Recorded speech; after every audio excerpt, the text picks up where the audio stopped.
Coming up on Tech News Today, Snapchat says no thanks to Facebook's billions of dollars. MapQuest is back, and Windows Desktop on your Kindle. All that and more coming up. Netcasts you love. From people you trust. This is Twit. Bandwidth for Tech News Today is provided by CacheFly at CACHEFLY.com.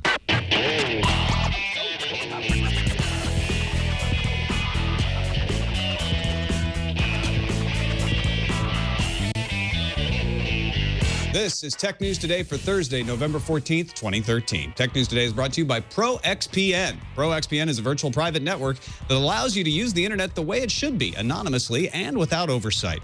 For 20% off your new account, go to proxpn.com/twit and use the code TNT. And by Squarespace, the all-in-one platform that makes it fast and easy to create your own professional website or online portfolio. For a free trial and 10% off, go to squarespace.com and use offer code TNT11. And by Gazelle, the fast and simple way to sell your used gadgets. Find out what your used iPhone, iPad, and other Apple products are worth at gazelle.com. Welcome to Tech News Today. I'm Tom Merritt. I'm Sarah Lane. I'm Isaac Akhtar. And I'm Jason Howell. And this is the show where we all assemble in one place every day to bring you the top stories in the tech world, starting with the News Fuse.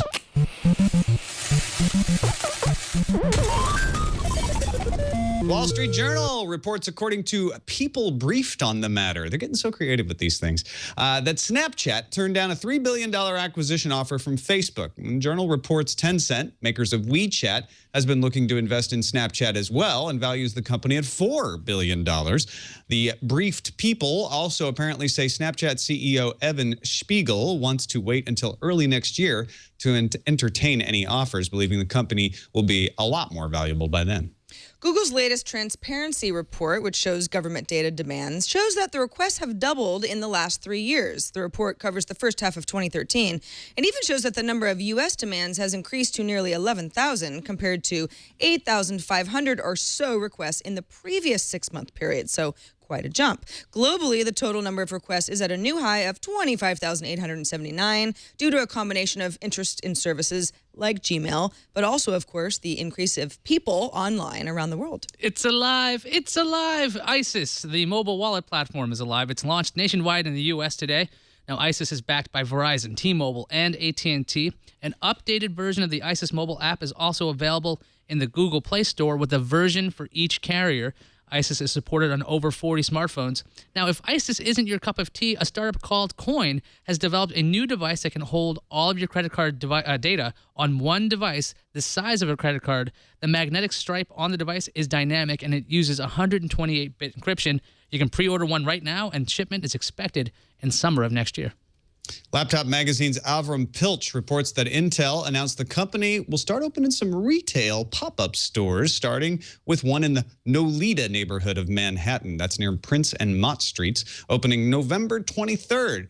The stores will feature demos of Intel-powered devices, along with free coffee, free movies once a week, device loans, and events with local makers. The stores are temporary and will close down by January 25th. Google's 8-year copyright battle with the Authors Guild over Google's controversial decision to scan more than 20 million library books and make them available on the internet is over, and Google won.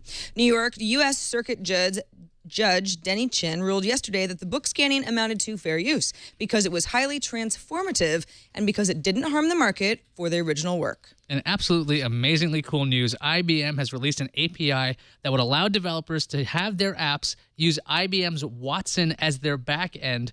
Now, Watson's made up of over 2,800 servers, can analyze natural language, and it's probably best known for its appearances on the game show Jeopardy! This could allow for a whole new class of apps that could take advantage of Watson's power. Finnish phone maker Yola, the company with that Sailfish OS offshoot of the old Migo OS, will release its first handset for €399 in Finland on November 27th. The devices will support Android apps and come with the independent Yandex Android App Store. GigaOM reports Finnish carrier DNA has partnered with Yola, along with Chinese distributor Dphone. Russia-based Yoda Devices has been working on a dual-screen Yoda phone, which is unique because the front of the phone has a traditional LCD screen and the back has an e-ink display. Well, finally, the company's announced the Yoda phone will launch internationally before Christmas. Earlier this year, the Russian company was confirmed it would start the mass production process with the help of a manufacturer in Singapore called Hi-P. Ship or ship not. There is. Get it because it's good. Thanks to Captain Kipper and our subreddit for submitting this one. U.S. Senator Jay Rockefeller submitted a bill Tuesday to the United States Senate called the Consumer Choice in Online Video Act, which would prevent ISPs from blocking, degrading, or otherwise impairing any content provided by an online video distributor, including by implementing usage-based billing. It's a pretty comprehensive bill. Other clauses of it would make TV networks negotiate fairly with any online video providers who want to carry their content, and even, it seems like, would make services like Aereo specifically legal. The HP Chromebook 11 is no longer being sold at Best Buy after reports that a number of chargers overheated. Google and HP said they are pausing the sales of the HP Chromebook 11 while they look into the matter. If you already own one of these laptops, Google says to avoid using the original power supply, the Chromebook 11 uses micro USB for power, so you've got lots of options. This episode of Tech News Today is brought to you by ProXPN. If you're out and about in the world using Wi-Fi unprotected, you're risking your, well, at the very least, you're risking your Facebook login, but you might be risking a lot worse. Don't be out there doing banking account stuff. Definitely use a VPN. That's what I do. When I was talking about this earlier this week. I was at BlizzCon this weekend, and I was using ProXPN because I was on a bunch of open Wi-Fi access points at the hotel, at our guild hall, out on the show floor. Got to try it. ProXPN is a virtual private network that works with almost any internet connection. 512-bit encryption tunnel works by OpenVPN or PPTP, and it protects you. Your content is not seen by those on the network besides you. Bypasses geographical restrictions, works with your iOS or Android device. They've even got a brand new Google Play Store app that supports OpenVPN. And you can configure it for Linux as well. World-class customer support. Steve Gibson gave it a great review on Security Now.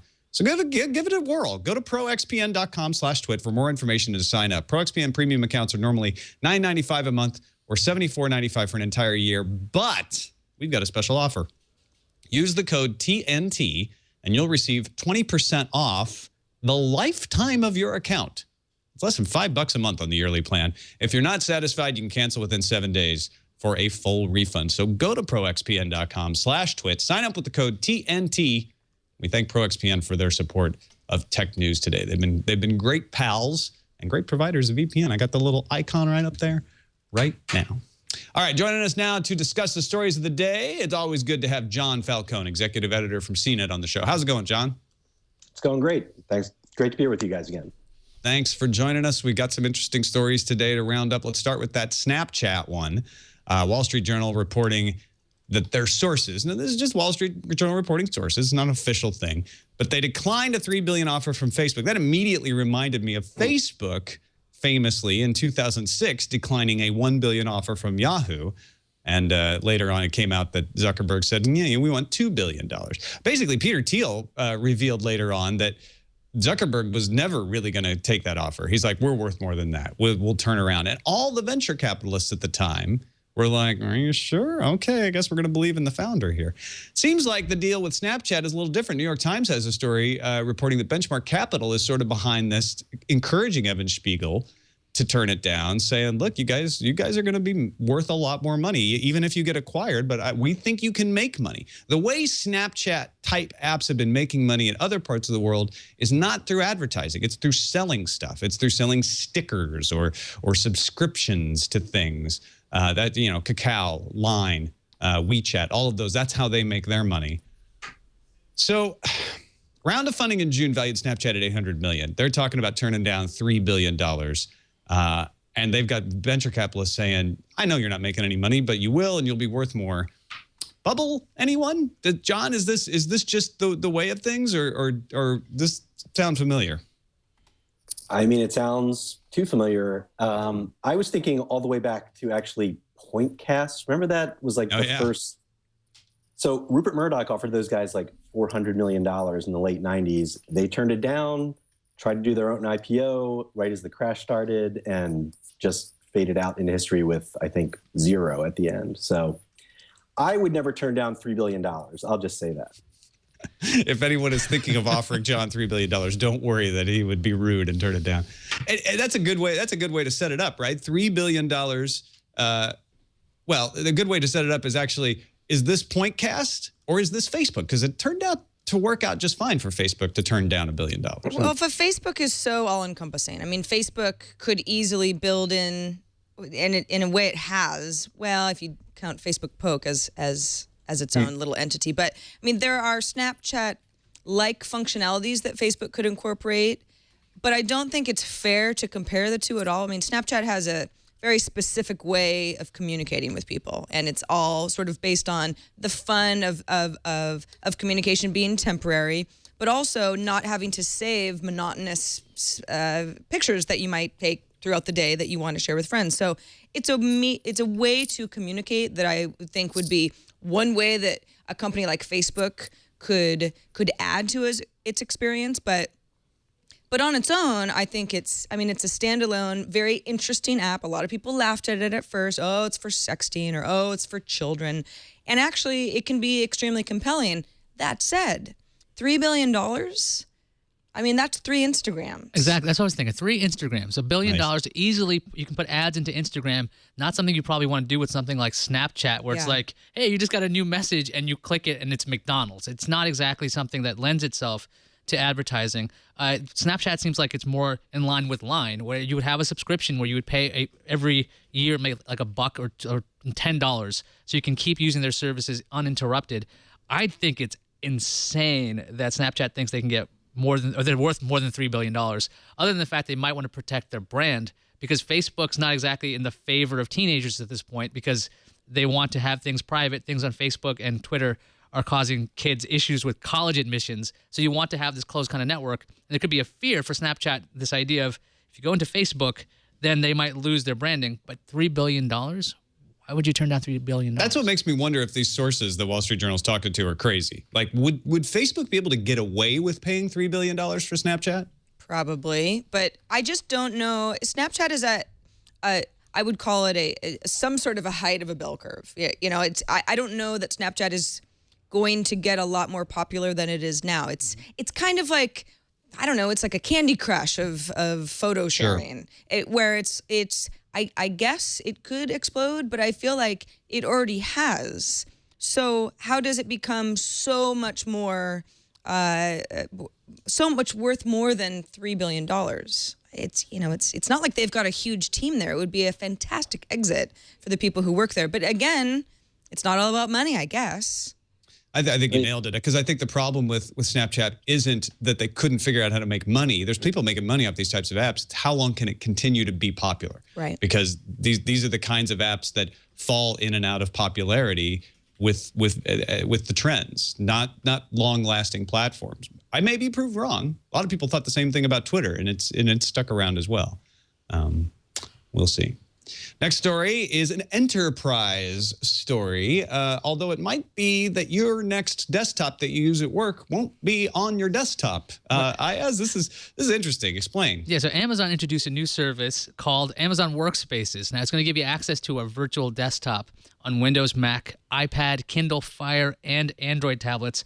Now, Amazon claims that the Workspaces Windows and Mac client will provide users with full access to desktop, including support for multiple monitors, audio, and video. With a Kindle Fire or Android tablet, you can pair it up with a keyboard and touchpad, and it'll act like a laptop. Not so with the iPad app right now. The service runs from about $35 per month per user, or $75 a month, depending on the hardware resources they allocate to you, like CPU speed, RAM, and applications you get. Some of the more expensive tiers give you access to Microsoft Office. This puts Amazon in competition with Dell, Citrix, VMware, Microsoft, lots of major players already in this world. Amazon estimates that Workspaces customers would save 59% over its competitors because they're using a particular kind of protocol called PCOIP. John, do you think Amazon just made the Kindle Fire like an enterprise-level device by introducing a service like Workspaces? I mean, it's interesting. To me, this almost seems like Amazon's attempt to go after maybe even Google too, because I just feel like companies like Google, Amazon, all the ones you just mentioned with these enterprise-focused ones, they're really saying, doesn't matter if you're using Windows, doesn't matter if you're using Mac, if you're using Android, iOS, whatever, we can sell you a virtual workspace. Kind of interesting. This is definitely a story that if you're really into, you should watch This Week in Enterprise Tech or download it with Father Robert on Monday, because I'm sure they'll be talking about it, and they know a whole lot more about this than I do. But, questions that come to my mind are, has Amazon cracked bandwidth? Because I know they're streaming pixels only, supposedly, and you're just getting essentially an extended display. But when you're talking about an enterprise, when you got hundreds of employees, maybe thousands of employees, that's a lot of bandwidth going through your pipes when they're all messing around. And then there's things about customization. Are the end users going to kvetch about this because they can't download this particular piece of software that they're allowed to download, but it just doesn't work in this situation, or they can't customize the desktop? I think it makes sense for Amazon probably to get into this play, because Amazon Web Services are all about like infrastructure as a service. But it's not a lock to me. And again, I don't follow this industry as closely, but it's not a lock to me when you have a lot of competition like VMware out there and others, Citrix, that you would immediately pick Amazon, although they're saying it's a lot cheaper. So maybe that makes the difference. I don't know. Yeah, I mean, maybe it's more of a targeting newer, smaller, nimbler companies where it's, you've got more than a couple of employees, but you're not necessarily locked to any sort of enterprise level solution. I mean, there may be a group of 10 who are like, well, I mean, why is VMware our solution? And if we can save almost 60% using something like Amazon, and you've had good experience with even, what am I, SAS? Software as a service. As a service, yeah, I always forget what that stands for. If you have a good experience with Amazon in the past, I don't know, this could be your solution because you don't have another one that you're looking to replace. Yeah, and Amazon's always been very clear about the fact they're not making money on the hardware they sell when it comes to the Kindle Fire, the Fire HD, and HDX. If you have that HDX, I remember seeing the specs on it, it seemed like almost, I wouldn't say overkill, but it was extraordinary for what it is and the price. If you have these devices that Amazon can get out at a low price, especially if purchased in bulk by a small business or a large business, and they're continually getting payments, because that's all they care about, and that's what they've said in the past. We want people to pay us when they use the device. By providing a service like this, I'm thinking this Fire and the Fire HD, they become the devices that enterprise people could use, which would be a huge shift, because otherwise you just think, oh yeah, I'll watch a movie on this, and then I'll look at IMDb X-Ray, it'll be really cool. But you could actually do some serious desktop computing based on Amazon's backend. Yeah, I think Amazon would like that to be true. Definitely. If they could envision people using their Kindle Fires to get work done at home with their virtual desktop, that's very appealing. We'll have to keep an eye on this. Like I said, watch Twiat if you want to know more. Intel open in retail stores. Now, Laptop Magazine said that Intel Business Line Manager of Mobile and Communications, John Wallace, announced this at an event last night. More details are supposed to come with an official announcement from Intel, but the first one opens up November 23rd in Little Italy, in the Nolita, the north of Little Italy, actually, neighborhood. Other locations will follow. They didn't say how many yet. Stores will only be open until January 25th, but as I mentioned, free coffee, free movie every Friday, lectures from local speakers, used gadget recycling, maker-oriented events. And it's almost like a little hackerspace thing they got going on. They even say they'll loan out some gadgets to people to take for a test run. You can order things from within the store. It doesn't sound like they'll have a lot of stock. It's more like a demonstration space. So what it makes me wonder, John, is this a test run at Intel saying, hey, we would like to do what Apple and Microsoft and Sony are doing and have stores? Or is it just a clever marketing push for the holiday season? Sounds like more of the latter. I mean, Intel's problem is they don't make any end user consumer items still. And unless they want to go that direction, it's great if they have a nice place where they can highlight an Asus and a Dell and an HP and everything else, but ultimately they don't really have control of the message. It's definitely a good location. When I heard the story, I'm like, Prince and Mont, I used to live by there. It's actually within a half a mile from the Apple Store in Soho. So if you have people who are like hanging out by the Apple Store and they're just walking down the block, they see this Intel store and they're like, okay, what's in here? If you can actually play with gadgets and have that experience you have in an Apple Store, it would be more familiar. But it's that mindset and that crowd, that area. I think that actually is going to get some interest. But like John's saying, Intel doesn't make anything for consumers directly. They just have to showcase their products. See, I feel like it's sort of a weird neighborhood. I mean, Nolita is awesome, but it's like I think of it as high-end clothing and cool shoes and some funky furniture stores and people who are very hip. With lots of money. That's true. But is the Intel pop-up store a good fit? Ultrabooks, super thin Ultrabooks that cost thousands of dollars, or tablets that Intel powers, or those kinds of things, maybe. But I remember that area. That's a pretty pricey area to be in. Yes, pricey. I just don't know if this brand fits there. I mean, sure, you can sell anything for a lot of money. It depends on their presentation, right? Like if they just have buckets of buckets on the table, like a thrift shop of tablets, might not be the best idea. Of chipsets, actually. It's like, just is that a bucket full of chips. That's a bucket of Pentiums. Yeah. That's right. So these are clearance, of course. So it depends on presentation, I think. It seems like the whole let's have a retail outlet and see how it goes is just really popular with varying results depending on the company.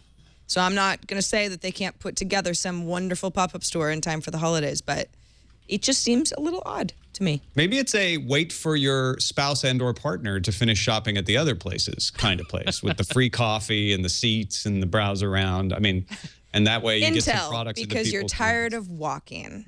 Yeah, it kind of sounds the that. other, So get inside Intel inside. There you go. The other problem they have is it could be like this Microsoft store. Didn't they have a midnight launch of the Surface 2 tablet and, only 20 people showed up, basically?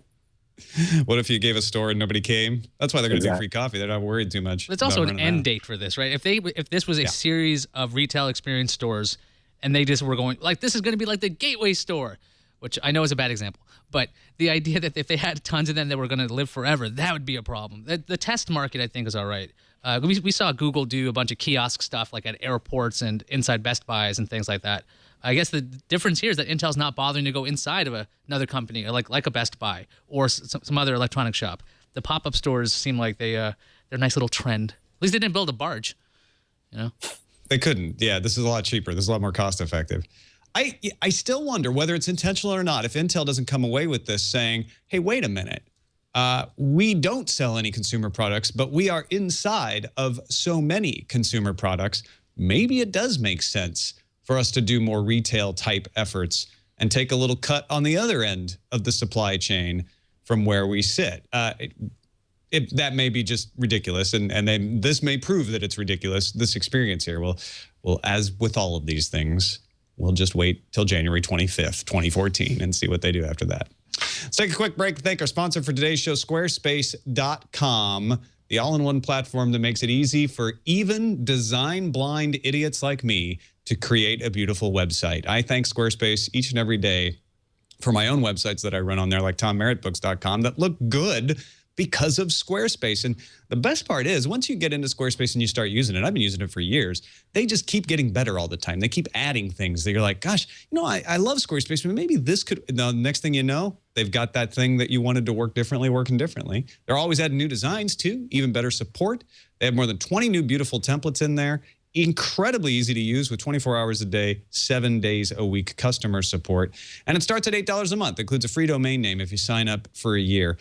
Every design automatically includes a unique mobile experience too that matches the overall style of your website, but still makes your content look great on whatever device people are using, from a phone to a tablet to a laptop. Hosting included. They take care of all that. You don't have to worry about the downtime and the reliability and the allocation of the RAM and all those things you might deal with, even if you buy rented space on another host. Squarespace does all of that for you. Start a trial with no credit card required. Just start building a website. Go to squarespace.com. You can do it right now while you're listening. And when you decide to sign up for Squarespace, make sure to use the offer code TNT11 to get 10% off and to show your support for Tech News Today. We thank Squarespace for their support of Tech News Today, so why don't you thank them too? Squarespace, everything you need to create an exceptional website. MapQuest. No, it's not gone. And in fact, it's got something new. What is it, Sarah? It's a very modern, flattened, iOS 7 friendly mobile app, Tom. It's funny, I went on a road trip with a friend recently, and she's not a real technical person, and she handed me over some printed out MapQuest directions, and I was like, come on, really? Because Is she a hipster? No. Okay. No, Maybe this was not maybe ironic. It's not, okay. This was just haven't caught up yet. Still printing out stuff. Fine. But that's sort of what I've always equated MapQuest with. It's just a little bit of like it's the Maps 1.0 of the internet. According to ComScore, though, MapQuest still has the number 3 mobile app and the number 2 map service for desktop users. So hey, there are a lot of people who say MapQuest. That's the map service that I like. That's the brand that I remember. Over 40 million monthly uniques in September from MapQuest, including almost 31 million via the desktop and 14 million on mobile devices, which also includes tablets. So hey, that's a pretty interesting market. Multi-platform users are about 4.3 million. So those are people who both use it on the desktop and as a mobile device. So the company has come out with a lovely iOS 7 ready mobile app. And in fact, it will only run on iOS 7 just because it's so tightly integrated. So you've got your navigation, you've got your real-time traffic data, links to local businesses. Voice sounds a lot like Siri when she's walking you through how to get from point A to point B. I hung out with MapQuest quite a bit this morning, just sort of looking at stuff around my neighborhood. I didn't feel like the local businesses were entirely up to date. There were a couple restaurants really near me that didn't show up. There was another one that closed down about a year ago that did show up. But in general, there are nice little quick links to see where the nearest gas station is to you, and if there are accidents or stuff that I probably could get a lot of use out of when I'm commuting to TNT in the morning. And it's really nice looking. I mean, I kind of couldn't find anything wrong with it. You've got clearly marked different types of streets by color, which kind of is almost like an old school map experience. So highways are blue lines, main streets and cities are shown in yellow, arrows have been added to one-way streets. So it's pretty nice to get around in. I'm just not sure who this is for, because is anybody, besides me, because I just want to know what things look like, is anybody interested enough in MapQuest to think, well, everything that Google has or even Apple Maps has isn't good enough for me. I'd like that third solution. And I mean, it's not even the third solution. It's more like the 10th, because there are other third-party map services. John, have you had a chance to check out the app, and do you have an opinion?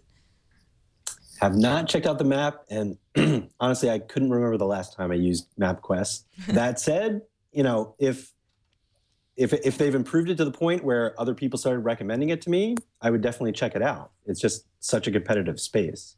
It's definitely pretty. I think the timing is a little bit a problem, because when the whole Apple Maps debacle happened and Google Maps was no longer the default Maps app, this would be the time for any company that had a map to show up. And MapQuest probably could have done this a little earlier. Now, the fact that it runs on iOS 7 and later, I mean, I don't think that's the majority of the devices just yet. It does show a forward kind of thinking there.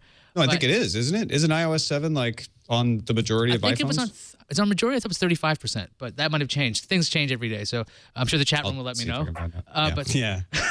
But when it comes to the application is very nice. I mean, the idea of remembering MapQuest exists is kind of like remembering, hey, oh yeah, Yahoo Mail. We could use that too.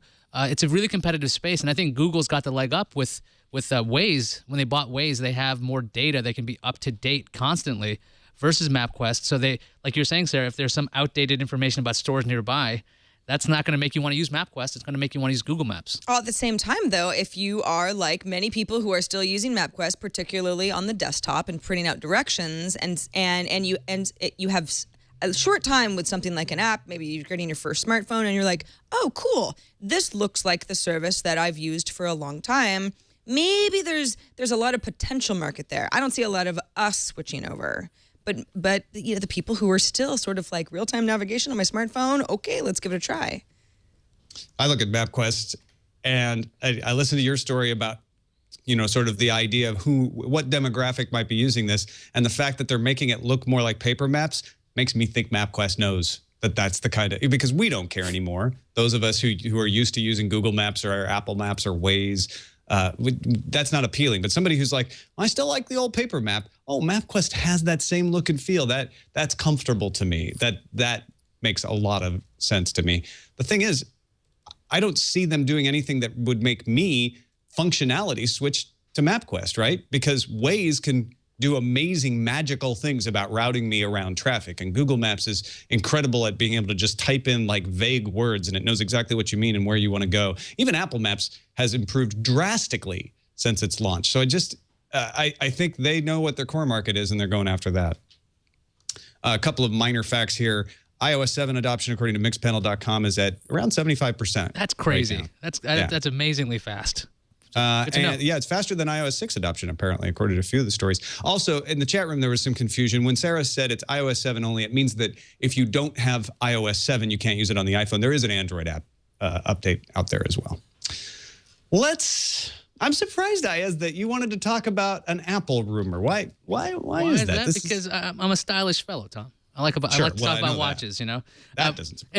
It's really about the approach. There's a rumor about Apple's upcoming smartwatch, and this approach is unusual compared to everybody else. I wanted to talk about that. The idea is, according to an analyst who's got sources inside of Apple, he says there's going to be a 1.3-inch screen for women, a 1.7-inch screen for men, so 2 different size displays for their smartwatch. This is according to David Shee of NPD Display Search. The report says it's unclear whether the watch will use a flexible display, and there's been a bunch of rumors about this device. Obviously, it's not out yet, and Apple's never said anything publicly about it. But an October report says it would launch with a flexible AMOLED display in late 2014. That had the displays at 1.3 inches and 1.6, so slightly different sizes. The Korea Herald says Apple and LG are working together on flexible OLED screens, although LG wouldn't be the only provider of screens. And the watch would be a standalone product. It wouldn't need a phone, an iPad, or any other connection for it to work. Pricing estimates between $150 and $229. So, yes, these are rumors, but assuming they're true, that's this 2-size approach, which we haven't seen from Samsung. They have that Galaxy Gear Monster watch, and it's a whole bunch of other watches out there. If they're true, John, what do you think of this iWatch? I think 2 sizes would be a smart way to go because that is feedback we get from some of the existing products that they just seem too big, especially for women who want something just more stylish, honestly. I also think this market is Apple's to lose. You know, if you look back at that square little iPod Nano they had 2 years ago, I mean, that was kind of halfway there already. Throw Bluetooth in there, a wristband, a better battery, and a way to deal with notifications, people would flock to that product. I also thought the old Nano was actually the right size for that. When they switched up the size, exactly. I was like, why did they do that? Because they were very close to making a wearable at the time, and people wanted it to be wearable. I just think that with all the influx of we've seen a lot of hires from the fashion world at Apple, and this seems like it's something that if you're a tech company, if you're a consumer electronics company, you're like a laptop for all, a television for all makes sense. But if you're talking about fashion, you're like, wait a second. Glasses come for men and women. Watches come for men and women. Why not a device like this? The rumor just seems like it would make sense from a company like Apple.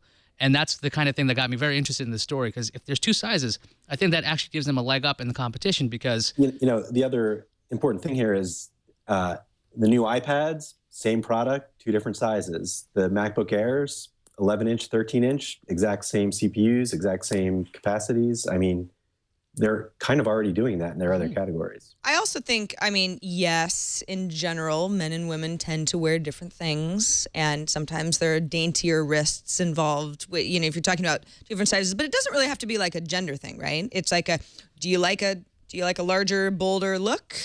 That goes, I mean, just think of like traditional watches that are, you know, designed with, you know, diamond encrusted faces. I don't know, some people just want a little bit more bling. Some people want something a little bit more understated, glasses as well. So I think it's kind of interesting to compare them to laptop sizes. What do you like? Apple's like, we don't care. Just buy what you want as long as you buy it. Yeah, as long as you buy it from us, exactly. Yeah. And we should reemphasize, this is the Korea Herald reporting a display search estimate, which is probably coming from talking to sources at suppliers.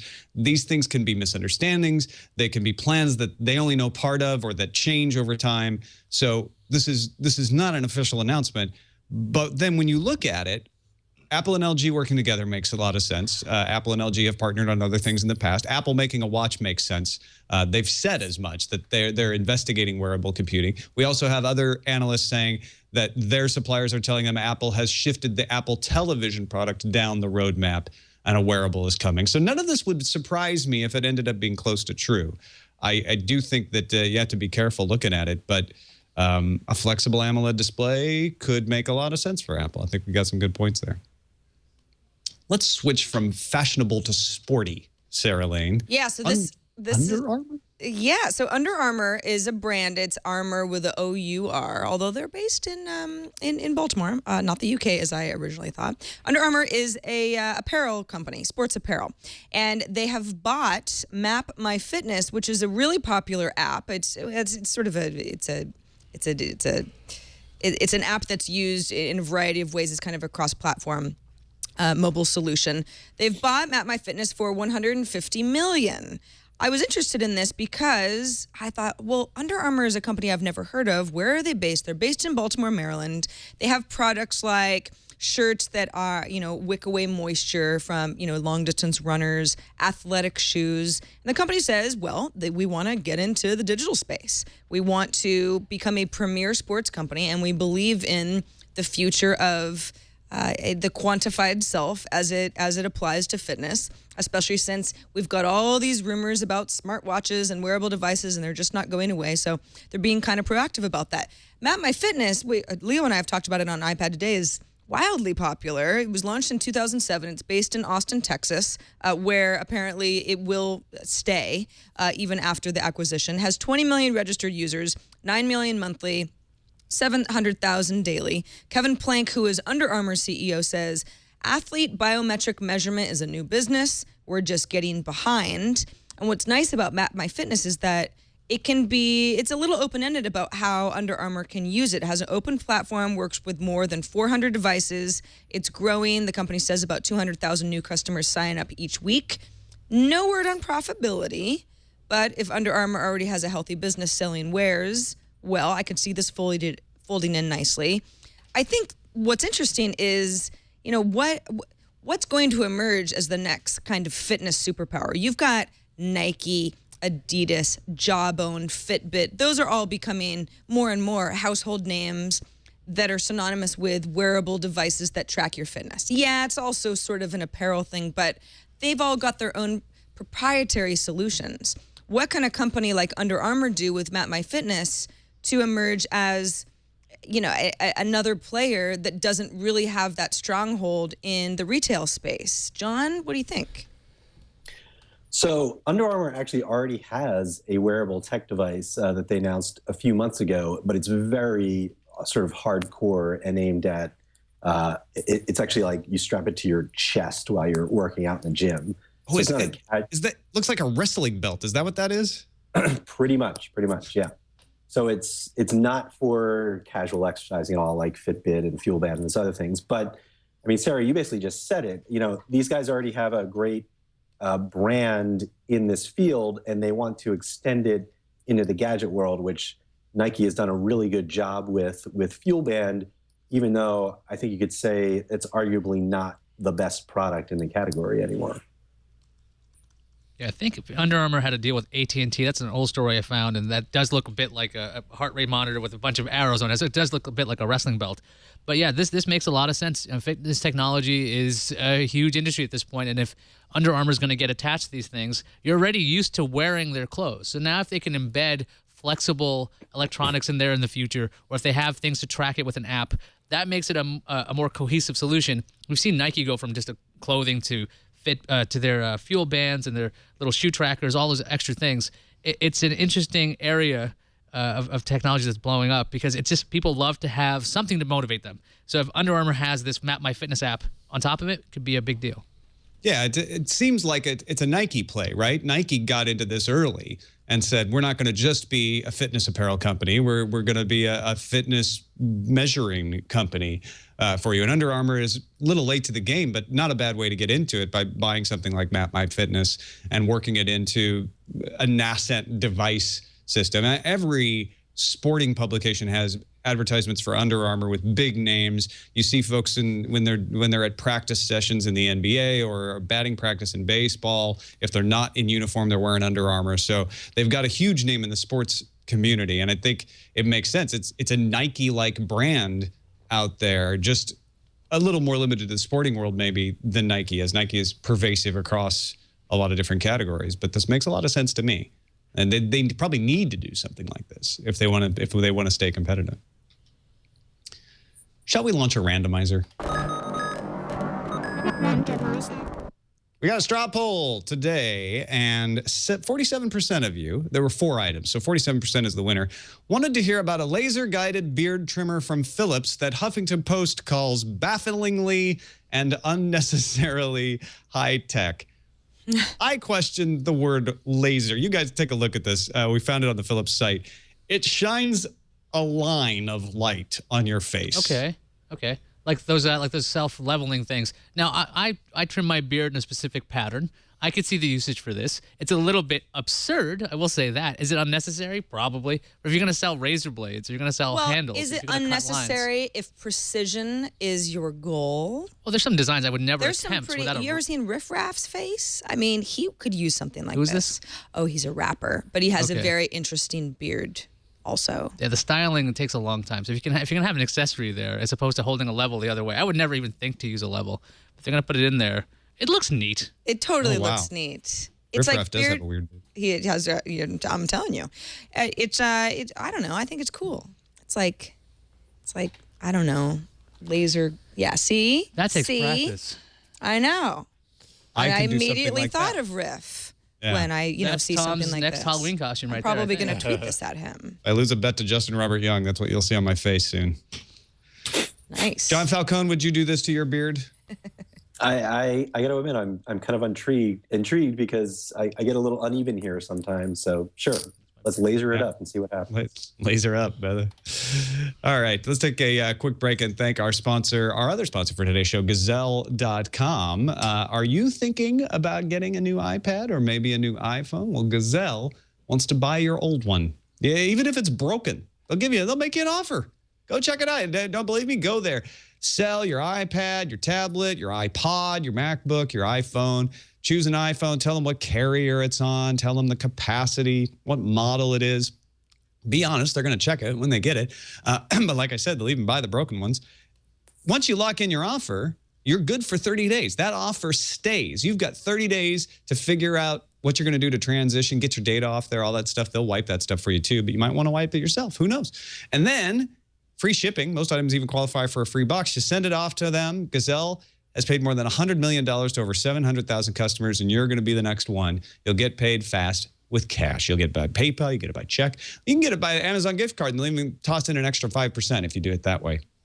Go to Gazelle.com right now. Find out what's your iPhone worth. Take a minute. Gazelle.com. Find out. Do it now. Because your iPhone may lose value the longer you wait, and they would like to have it, and they will give you money for it. Gazelle.com. We thank them for their support of Tech News Today. Do we have things on the calendar? Looking forward to tomorrow, Tom? I am. You looking should. Forward to Yeah, tomorrow. there's You're right. a ton of stuff happening. Amazon is launching its first original TV series, Alpha House, and betas on instant video starting tomorrow, the 15th, Friday. Also tomorrow, Nokia's 6-inch Lumia 1520 is coming to AT&T for $199. PS4, anybody care about that? Yeah, some That's people. happening too. Tomorrow? Kind of a I'm big getting one. deal. Mine's on the way. My shipping notice finally came. All right, well, good. And then Zulily, which is like an online marketplace focused on moms, is or I don't know, people who like babies, is going to enjoy its IPO on the Nasdaq. Its ticker symbol will be ZU.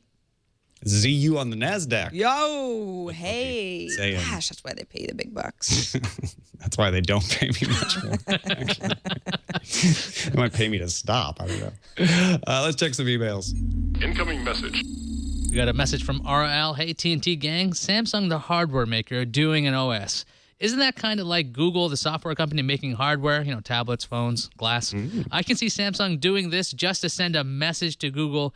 If you hurt our profits in the manufacturing sector by flooding the market with cheap hardware, we can respond in kind with our own software/services. Always good to have a plan B. So you think it's mutually assured destruction? They're just it's just a standoff with guns to You people's better heads. stay out with your Motorola's, Google, or we'll come with an operating system. Bada bing. Bada bing, bada Tizen, as they say. Well, that brings us to the end of a lovely show, and most of that loveliness was provided by John Falcone. Thank you so much for joining us, sir. You're so kind, Tom. Thank you. Hey, what's going on? You guys are in holiday gift guide territory, right, over there? Deep into holiday gift guide, holiday.cnet.com. And actually, you'll find a lot of gifts under $100, under $50, and even under $25 in the stocking stuffer section that you might not see anywhere else. Under $25? Really? Wow. There's some interesting gems there, yeah. Used iPod socks. I was going to try to make a joke about how when I worked at CNET, we had cheaper categories, but we didn't. That's actually really good. Holiday.cnet.com. Thanks again, John. Appreciate you joining us as always. And don't forget, folks, to get in on the action. You can submit and vote on the stories we cover every day. It's not the only source we use when we make the lineup, but we do use it. And listen, Captain Kipper was all over the place. He's the one who submitted the beard story. He had a story in the News Fuse. Give him a run for his money. Get in there and submit some good stuff. SP Sheridan's no slouch in there. Habituela Condolce. There's a lot of good folks. I can't possibly name all the folks in there, and you can be one of them. Get in there at technewstoday.reddit.com and join the fun. Also, you can email us. TNT@twit.tv is our email address. You can give us a call, 260-TNT-SHOW. Subscribe to our YouTube channel, youtube.com/technewstoday. And the main event, the podcast subscriptions, the show notes, all that good stuff is at twit.tv/TNT. We will be back tomorrow, and Darren Kitchen and Len Peralta will be along with us. We'll see you then.